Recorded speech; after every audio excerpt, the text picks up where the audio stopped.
Here we have a kindergarten teacher's It's Learning page, and this is a kindergarten teacher that used It's Learning a lot, quite a bit in fact. And so keep in mind while we're looking at this is a culmination of an entire year. This is last year's It's Learning page. So it's not like a teacher went to professional learning and suddenly they came back and they did this. This is a whole year's worth of It's Learning. And also keep in mind with kindergarten there's a lot of work on the back end. You have to teach the students to log in correctly and sort of how to click around and navigate.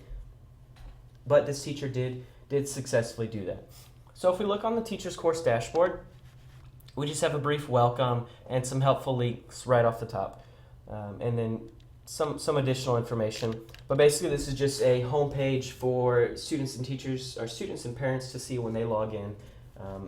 Basically like a home page.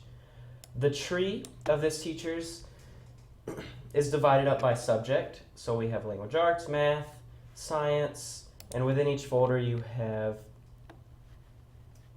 assignments, tasks, notes, and just different things within the folders. And these actually tie in with the planner, which I'll show you in just a second. But in addition to the resources or the subject area courses, this teacher also has this discussion board and student showcase. So if we go to the discussion board, these are actual interaction with the students. So if we click, let's just try insects.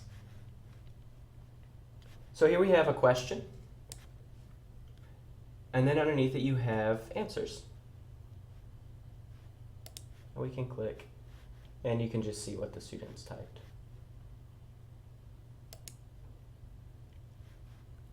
So these are actual students responding to questions. This teacher actually has sounds play up here, and then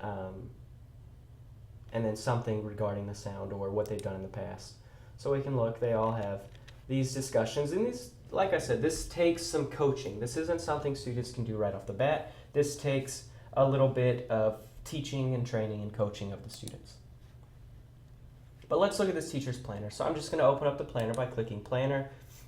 And inside the planner we have lessons divided by topic. So we have a topic, and then you have a lesson. So this topic is living and non-living, and then within this topic we have the lessons over plants, insects, and these animals here. It has a date range, and then in addition to the date range and the lesson and the topic, we also have resources. So if parents log into this It's Learning page, they can see when the student's going to learn about something, and they can see resources associated with that lesson. So let's just test this plant. So we'll check out the plant lesson. Here we have living and non-living, that's what the lesson's about, and then we have videos, we have notes that we can click on. This now goes to Brain Pop. But you just have different resources within the lesson. This teacher is utilizing the topics, and not all teachers actually make topics. A lot of teachers just focus on the lessons. This teacher, however, is using the topic.